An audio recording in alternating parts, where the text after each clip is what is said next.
दोस्तों, आप लोगों का द बुक्स क्लब में स्वागत है। मित्रों, आज हम सामान्य हिंदी के भाषा तथा व्याकरण का पार्ट 1 लेके आए हैं। इसमें 32 अति महत्वपूर्ण प्रश्न हैं जो बार बार एग्ज़ाम में पूछे जाते हैं और इसका पार्ट 2 बनाएंगे, जिसमें शेष जो 35 क्वेश्चन बच गए हैं वो भी बहुत महत्वपूर्ण है, जो हर एग्ज़ाम में बार बार रिपीट होते हैं। तो चलिए कोशिश ये करेंगे कि इस वीडियो में इन क्वेश्चनों को अच्छी तरीके से समझकर याद कर लिया जाएगा और इसका एक बार रिवीजन भी किया जाएगा। तो चलिए शुरुआत करते हैं। हमारा पहला क्वेश्चन है, शब्द किसे कहते हैं। पहला क्वेश्चन है, शब्द किसे कहते हैं।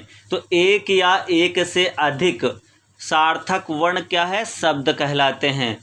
इसका आंसर क्या होगा, आंसर ए होगा। शब्द किसे कहते हैं, एक या एक से अधिक सार्थक वर्ण शब्द कहलाते हैं। नेक्स्ट क्वेश्चन देख लेते हैं। अगला क्वेश्चन क्या है हमारा, महाराष्ट्र में किस भाषा का प्रयोग अधिक होता है। तो महाराष्ट्र में जो है मराठी भाषा का सबसे ज़्यादा प्रयोग होता है। महाराष्ट्र में किस भाषा का प्रयोग अधिक होता है, मराठी भाषा का सबसे अधिक उपयोग होता है। अगला क्वेश्चन देख लेते हैं। हिंदी भारत के कितने राज्यों की राजकीय भाषा है। तो इसका आंसर होगा 10। आंसर नंबर बी होगा इसका। हिंदी भारत के कितने राज्यों की राजकीय भाषा है, 10 राज्यों की राजकीय भाषा है। मित्रों, क्वेश्चनों को देख के लग गया होगा कि क्वेश्चन बहुत इंपॉर्टेंट और कई बार पूछे जाने वाले और बहुत अच्छे क्वेश्चन बनाए हैं हमने। चलिए नेक्स्ट क्वेश्चन देख लेते हैं। संविधान के किस अनुच्छेद में हिंदी को राजभाषा माना जाता है। तो अनुच्छेद 343 में जो है हिंदी को राजभाषा माना गया है। वेरी इंपॉर्टेंट क्वेश्चन है, कई बार एग्जाम में पूछा गया है। संविधान के किस अनुच्छेद में हिंदी को राजभाषा माना गया है। अनुच्छेद 343 में जो है हिंदी को राजभाषा माना गया है। मित्रों, अगर क्वेश्चन अच्छे लगते हैं तो वीडियो को जो है अपने स्टडी ग्रुप में, व्हाट्सएप ग्रुप जो बने हैं उसमें शेयर करना मत भूलिएगा, जिससे और जो लोग तैयारी कर रहे हैं उनके लिए बहुत ही लाभदायक सिद्ध होंगे। तो चलिए अगला क्वेश्चन देख लेते हैं। अगला क्वेश्चन है, किसने कहा था कि शब्द की ज्योति न जली होती तो विश्व अंधकार में होता। ये कहा था महर्षि दांडी ने। किसने कहा था कि शब्द की ज्योति न जली होती तो विश्व अंधकार में होता। महर्षि दांडी ने कहा था कि शब्द की ज्योति न जली होती तो विश्व अंधकार में होता। अगला क्वेश्चन देख लेते हैं। पाणिनि की रचना का क्या नाम है। पाणिनि की रचना का नाम है अष्टाध्यायी। पाणिनि की रचना का क्या नाम है, अष्टाध्यायी नाम है। अगला क्वेश्चन देख लेते हैं। व्याकरण से किसके अस्तित्व की जानकारी नहीं मिलती है। तो लिपि जो है व्याकरण से किसके अस्तित्व की जानकारी नहीं मिलती, लिपि की जानकारी नहीं प्राप्त होती है। व्याकरण से किसके अस्तित्व की जानकारी नहीं मिलती है, लिपि की जानकारी नहीं मिलती है। अगला क्वेश्चन देख लेते हैं। हिंदी भाषा की लिपि है, हिंदी भाषा की लिपि है देवनागरी लिपि। हिंदी भाषा की लिपि क्या है, देवनागरी लिपि है। अगला क्वेश्चन देख लेते हैं। हिंदी को मानक रूप प्रदान करने का सर्वप्रथम प्रयास किसने किया। तो जो है किशोरी दास वाजपेयी ने जो है हिंदी को मानक रूप प्रदान करने का सर्वप्रथम प्रयास किया। वेरी इंपॉर्टेंट क्वेश्चन है, ये भी कई बार एग्जामों में पूछा गया है। तो कोशिश करेंगे कि इसको अच्छी तरीके से याद कर लेंगे। हिंदी को मानक रूप प्रदान करने का सर्वप्रथम प्रयास किसने किया, किशोरी दास वाजपेयी ने। अगला क्वेश्चन देख लेते हैं। स्वामी दयानंद सरस्वती ने किसकी रचना हिंदी भाषा में की। तो सत्यार्थ प्रकाश का जो है रचना हिंदी में की। ये भी वे इम्पोर्टेंट क्वेश्चन है, कई बार एग्जाम में पूछा गया है हिंदी में। तो क्या है, स्वामी दयानंद सरस्वती ने किस की रचना हिंदी भाषा में की है। तो सत्यार्थ प्रकाश की जो है रचना हिंदी में की है। अगला क्वेश्चन देख लेते हैं। नेक्स्ट क्वेश्चन है, कन्नौजी हिंदी की किस उपभाषा की एक बोली है। तो पश्चिमी हिंदी की जो है कन्नौजी उपभाषा की एक बोली है। कन्नौजी हिंदी की किस उपभाषा की एक बोली है, पश्चिमी हिंदी की जो है कन्नौजी एक हिंदी की उपभाषा है। अगला क्वेश्चन देख लेते हैं। मित्रों, अगर क्वेश्चन अच्छे लग रहे हैं तो वीडियो को लाइक करना मत भूलिएगा। अगर आप कमेंट करेंगे तो और ऐसे रिलेटेड वीडियो बनाना थोड़ा अच्छा लगता है। निम्न में से कौन बिहारी हिंदी की बोली है। तो जो मगही है ये बिहारी हिंदी की बोली है। निम्न में से कौन बिहारी हिंदी की बोली है। तो मगही जो है बिहारी हिंदी की बोली है। अगला क्वेश्चन देख लेते हैं। भाषा का आरंभ होता है किससे होता है? ध्वनि से होता है। ये भी इम्पोर्टेंट क्वेश्चन है, कई बार एग्जाम में पूछा गया है कि भाषा का आरंभ होता है किससे होता है? ध्वनि से होता है। नेक्स्ट क्वेश्चन देख लेते हैं, भाषा के प्रमुख अवयव क्या हैं? तो भाषा के प्रमुख अवयव हैं सबसे पहले वर्ण, फिर उसके बाद शब्द, फिर उसके बाद पद, फिर उसके बाद वाक्य। भाषा के प्रमुख अवयव क्या हैं? वर्ण, शब्द, पद, वाक्य। ये भी इम्पोर्टेंट क्वेश्चन है, कई बार एग्जाम में पूछा गया है। नेक्स्ट क्वेश्चन देख लेते हैं, अगला क्वेश्चन क्या है हमारा, भाषा का निर्माण होता है किससे होता है? व्यक्त ध्वनियों से होता है। भाषा का निर्माण किससे होता है? व्यक्त ध्वनियों से होता है। अगला क्वेश्चन देख लेते हैं, भाषा की सार्थक लघुत्तम इकाई क्या है? तो ध्वनि जो है भाषा की सार्थक लघुत्तम इकाई है। नेक्स्ट क्वेश्चन देख लेते हैं, अगला क्वेश्चन क्या है हमारा, अशोक के शिलालेख ब्राह्मी लिपि तथा किस भाषा में उत्कीर्ण है? तो ये जो है संस्कृत भाषा में उत्कीर्ण है। अशोक के शिलालेख ब्राह्मी लिपि तथा किस भाषा में उत्कीर्ण है? तो संस्कृत भाषा में जो है इसकी जो है लिपि उत्कीर्ण है।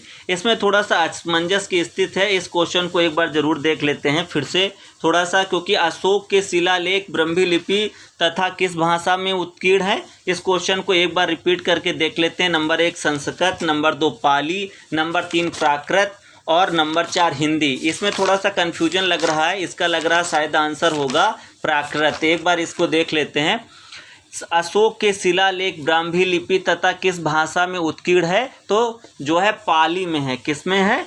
सॉरी, ये प्राकृत में है। इसका जो राइट आंसर होगा वो प्राकृत होगा। अशोक के शिलालेख ब्राह्मी लिपि तथा किस भाषा में उत्कीर्ण है? ये प्राकृत भाषा में है। इसका जो राइट आंसर होगा, इसका राइट आंसर जो होगा वो होगा प्राकृत भाषा में है। अशोक के शिलालेख ब्राह्मी लिपि तथा किस भाषा में उत्कीर्ण है? प्राकृत भाषा में। अगला क्वेश्चन देख लेते हैं, अमीर खुसरो ने हिंदी के लिए क्या प्रयुक्त किया है? हिंदवी प्रयुक्त किया है। अमीर खुसरो ने हिंदी के लिए क्या प्रयुक्त किया है? हिंदवी। ये भी कई बार एग्जाम में पूछा गया है। अगला क्वेश्चन देख लेते हैं, अगला क्वेश्चन है, पूर्वी हिंदी का संबंध माना जाता है किससे माना जाता है? अर्धमागधी अपभ्रंश से माना जाता है। पूर्वी हिंदी का संबंध माना जाता है किससे? अर्धमागधी अपभ्रंश से माना जाता है। नेक्स्ट क्वेश्चन देख लेते हैं, हिंदी की कितनी बोलियां हैं? तो हिंदी की 18 बोलियां हैं। वेरी इंपॉर्टेंट क्वेश्चन है, कई बार एग्जाम में पूछा गया है। क्या है? हिंदी की कितनी बोलियां हैं? तो हिंदी की 18 बोलियां हैं। नेक्स्ट क्वेश्चन देख लेते हैं, अगला क्या है, राजकीय कार्यों में प्रयुक्त होने वाली भाषा कहलाती है राजभाषा। जो राजकीय कार्यों में प्रयुक्त होने वाली भाषा होती है वो क्या कहलाती है? राजभाषा कहलाती है। नेक्स्ट क्वेश्चन देख लेते हैं, हिंदी की उपभाषाएं कितनी हैं? तो हिंदी की 5 उपभाषाएं हैं। हिंदी की उपभाषाएं कितनी हैं? 5 हिंदी की उपभाषाएं हैं। नेक्स्ट क्वेश्चन देख लेते हैं, हिंदी अपनी किस बोली का मानक रूप है? तो हिंदी जो है खड़ी बोली का मानक रूप है। हिंदी अपनी किस बोली का मानक रूप है? खड़ी बोली का। अगला क्वेश्चन देख लेते हैं, भारत में भाषाओं का साहित्यिक विकास क्रम माना जाता है। सबसे पहले संस्कृत आई, फिर उसके बाद पाली, फिर उसके बाद प्राकृत, फिर उसके बाद अपभ्रंश। ये भी वेरी इंपॉर्टेंट क्वेश्चन है, ये कई बार एग्जाम में पूछा जाता है और इससे रिलेटेड भी क्वेश्चन पूछे जाते हैं। भारत में भाषाओं का साहित्यिक विकास क्रम माना जाता है, सबसे पहले संस्कृत, फिर उसके बाद पाली, फिर उसके बाद प्राकृत, फिर उसके बाद अपभ्रंश। अगला देख लेते हैं, क्वेश्चन क्या है, निम्न में से कौन पूर्वी हिंदी की बोली नहीं है? तो जो ब्रज भाषा है, ब्रज बोली है, ये पूर्वी हिंदी की बोली नहीं है। निम्न में से कौन पूर्वी हिंदी की बोली नहीं है? ब्रज जो है पूर्वी हिंदी की बोली नहीं है। अगला क्वेश्चन देख लेते हैं, निम्नलिखित में से कौन एक भाषा है? तो पाली जो है एक भाषा है। निम्नलिखित में से कौन एक भाषा है? पाली एक भाषा है। अगला क्वेश्चन देख लेते हैं, निम्नलिखित में से किसने मैथिली में रचनाएं की हैं? तो विद्यापति जो है मैथिली में रचनाएं की हैं। निम्नलिखित में से किसने मैथिली में रचनाएं की हैं? तो विद्यापति ने जो है मैथिली में रचनाएं की हैं। अगला क्वेश्चन देख लेते हैं, निम्नलिखित में से कौन सा प्रांत हिंदी क्षेत्र के अंतर्गत नहीं आता है? तो गुजरात जो है हिंदी प्रांत के हिंदी क्षेत्र के अंतर्गत नहीं आता है? निम्नलिखित में से कौन सा प्रांत हिंदी क्षेत्र के अंतर्गत नहीं आता है? गुजरात जो है हिंदी क्षेत्र के अंतर्गत नहीं आता है। अगला क्वेश्चन देख लेते हैं, हिंदी दिवस किस दिन मनाया जाता है? तो 14 सितंबर को हिंदी दिवस मनाया जाता है। वेरी इंपॉर्टेंट क्वेश्चन है, हिंदी दिवस कब मनाया जाता है? 14 सितंबर को। अगला क्वेश्चन देख लेते हैं, बिहारी हिंदी के अंतर्गत कौन सी बोली नहीं है? तो अवधी जो है बिहारी हिंदी के अंतर्गत जो है बोली नहीं है। अगला क्वेश्चन देख लेते हैं, अगला क्वेश्चन, निम्नलिखित में से किस राज्य की राजकीय भाषा हिंदी नहीं है? तो पंजाब की जो है राजकीय भाषा जो है हिंदी नहीं है। निम्नलिखित में किस राज्य की राजकीय भाषा हिंदी नहीं है? पंजाब की राजकीय भाषा हिंदी नहीं है। अगला क्वेश्चन, लास्ट क्वेश्चन है, किस देश में हिंदी बोली तथा लिखी जाती है? तो मॉरिशस एक ऐसा देश है जहाँ पर हिंदी बोली जाती है और लिखी जाती है। किस देश में हिंदी बोली तथा लिखी जाती है? तो मॉरिशस में जो है हिंदी बोली तथा लिखी जाती है। तो मित्रों, ये 32 क्वेश्चन थे जो वेरी इंपॉर्टेंट थे, कई बार एग्जाम में पूछे गए हैं और पूछे जा सकते हैं। चलिए एक बार फिर से इनका रिवीजन कर लेते हैं। पहला क्वेश्चन हमारा है, शब्द किसे कहते हैं? तो एक या एक से अधिक सार्थक वर्ण शब्द कहलाते हैं। नेक्स्ट क्वेश्चन देख लेते हैं, महाराष्ट्र में किस भाषा का प्रयोग अधिक होता है? तो मराठी भाषा का महाराष्ट्र में सबसे ज़्यादा प्रयोग होता है। अगला देखते हैं, हिंदी भारत के कितने राज्यों की राजकीय भाषा है? तो 10 राज्यों की जो है राजकीय भाषा हिंदी है। अगला क्वेश्चन देख लेते हैं, संविधान के किस अनुच्छेद में हिंदी को राजभाषा माना जाता है? तो अनुच्छेद 343 अनुच्छेद में हिंदी को राजभाषा माना जाता है। अगला क्वेश्चन देख लेते हैं, किसने कहा था कि शब्द की ज्योति न जली तो विश्व अंधकारमय होगा? महर्षि दांडी ने कहा था। अगला क्वेश्चन देख लेते हैं, पाणिनि की रचना का क्या नाम है? पाणिनि की रचना का नाम है अष्टाध्यायी, जो है पाणिनि की रचना का नाम है।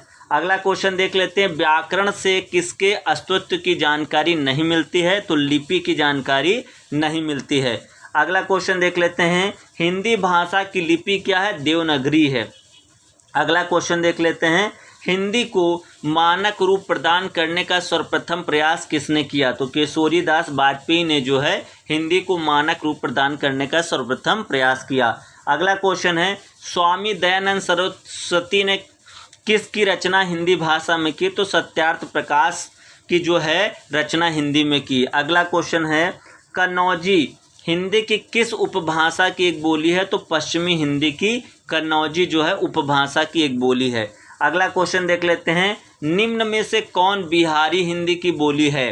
तो मगही जो है बिहारी हिंदी की बोली है। अगला क्वेश्चन देख लेते हैं, भाषा का आरंभ होता है किससे? ध्वनि से होता है। अगला क्वेश्चन देख लेते हैं, भाषा के प्रमुख अवयव क्या हैं? तो नंबर 1 वर्ण, शब्द, पद और वाक्य।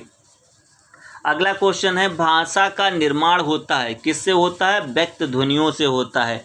अगला क्वेश्चन क्या है, भाषा का सार्थक लघुत्तम इकाई क्या है? ध्वनि जो है भाषा की सार्थक लघुत्तम इकाई है। अगला क्वेश्चन क्या है, अशोक के शिलालेख ब्राह्मी लिपि तथा किस भाषा में उत्कीर्ण है? तो प्राकृत भाषा में है। अगला क्वेश्चन देख लेते हैं, अमीर खुसरो ने हिंदी के लिए क्या प्रयुक्त किया? हिंदवी। अगला क्वेश्चन देख लेते हैं, अगला क्वेश्चन क्या है हमारा, पूर्वी हिंदी का संबंध माना गया है अर्धमागधी अपभ्रंश से माना गया है। अगला क्वेश्चन क्या, हिंदी की कितनी बोलियां हैं? तो हिंदी की 18 बोलियां हैं। अगला क्वेश्चन क्या है हमारा, राजकीय कार्यों में प्रयुक्त होने वाली भाषा कहलाती है राजभाषा। अगला क्वेश्चन क्या है, हिंदी की उपभाषाएं कितनी हैं? तो हिंदी की 5 उपभाषाएं हैं। अगला क्वेश्चन क्या है, हिंदी अपनी किस बोली का मानक रूप है? तो ये खड़ी बोली का मानक रूप है। अगला क्वेश्चन देख लेते हैं, भारत में भाषाओं का साहित्यिक विकास क्रम माना जाता है। नंबर 1 संस्कृत, फिर पाली, फिर प्राकृत, फिर अपभ्रंश। अगला क्वेश्चन क्या है, निम्न में से कौन पूर्वी हिंदी की बोली नहीं है? तो ब्रज जो है पूर्वी हिंदी की बोली नहीं है। अगला क्वेश्चन देख लेते हैं, निम्नलिखित में से कौन एक भाषा है? तो पाली एक भाषा है। अगला क्वेश्चन देख लेते हैं, निम्नलिखित में से किसने मैथिली में भी रचनाएं की हैं? तो विद्यापति जो है जिन्होंने मैथिली में भी रचनाएं की हैं। अगला क्वेश्चन देख लेते हैं, निम्नलिखित में से कौन सा प्रांत हिंदी क्षेत्र के अंतर्गत नहीं आता है? तो गुजरात जो है हिंदी क्षेत्र के अंतर्गत नहीं आता है। अगला क्वेश्चन देख लेते हैं, हिंदी दिवस किस दिन मनाया जाता है? तो 14 सितंबर को मनाया जाता है। अगला क्वेश्चन क्या है, बिहारी हिंदी के अंतर्गत कौन सी बोली नहीं आती है? तो अवधी जो है बिहारी हिंदी के अंतर्गत नहीं आती है। अगला क्वेश्चन है, निम्नलिखित में से किस राज्य की राजकीय भाषा हिंदी नहीं है? तो पंजाब की राजकीय भाषा हिंदी नहीं है। हमारा लास्ट क्वेश्चन है, किस देश में हिंदी बोली तथा लिखी जाती है? तो मॉरिशस देश में हिंदी बोली तथा लिखी जाती है। तो मित्रों ये बहुत ही महत्वपूर्ण क्वेश्चन थे। वीडियो कैसा लगा कमेंट बॉक्स में ज़रूर बताइएगा। जो नए लोग हैं वो चैनल को ज़रूर सब्सक्राइब करेंगे, बेल आइकन कर देंगे जिससे उन्हें नोटिफिकेशन प्राप्त होता रहेगा। और अगर वीडियो अच्छा लगा हो तो शेयर ज़रूर करिएगा। बहुत बहुत धन्यवाद।